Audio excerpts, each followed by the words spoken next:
Because it was detached from both of these, we need to examine both time and space on this item. It's probably the oldest epigraphic bulla that was found in this part of the world.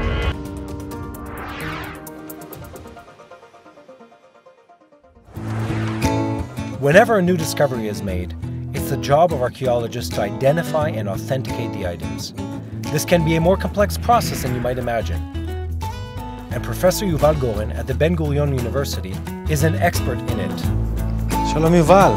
Shalom Mati. Welcome to the Ben-Gurion University of the Negev. Thank you. So Yuval, let's start all the way from the beginning. Maybe you can start by explaining who you are and what you do. I'm a professor of archaeology. I always compare what we do to the forensic squad of the police. Like them, we arrive in a crime scene. For us, it's called a site.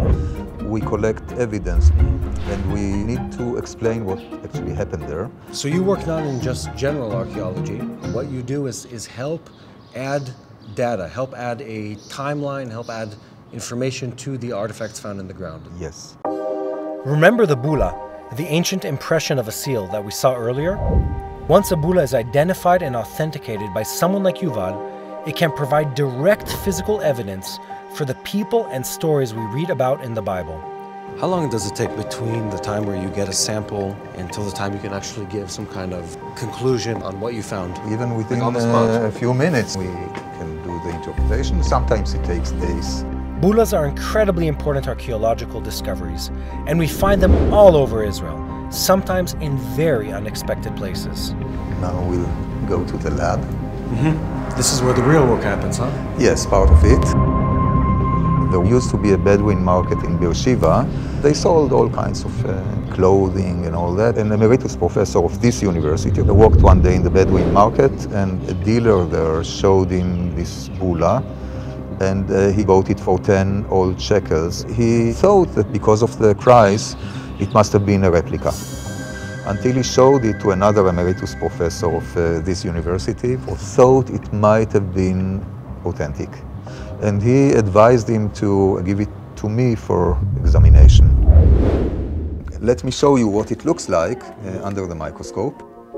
If it had been found in proper excavation, it would have been found in the right layer, which gives you the time, and in the right locality, which gives you the space. Because it was detached from both of these, we need to examine both time and space on this item. It's probably the oldest epigraphic bulla that was found in this part of the world.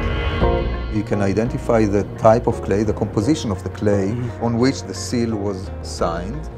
And this can tell us that we have a seal coming from Tel Megiddo. And we have the name of a king who is the king of the Kingdom of Israel.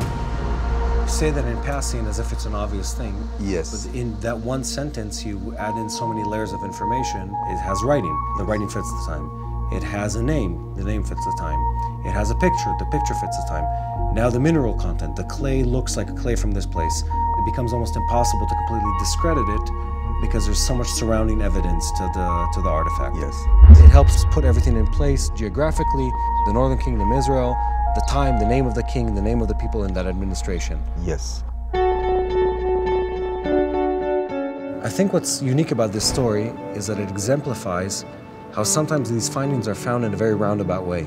So, as usual in archaeology, sometimes the story of the discovery is not less interesting than the artifact itself. This is what making our profession so fascinating. What you do is incredibly important for anyone who reads the Bible. The way that you're able to add deeper understanding and interpretation can completely negate or affirm historical theory. It carries a huge amount of significance. And I think that's why it's fascinating, is because it just becomes deeper and stronger the more you go in.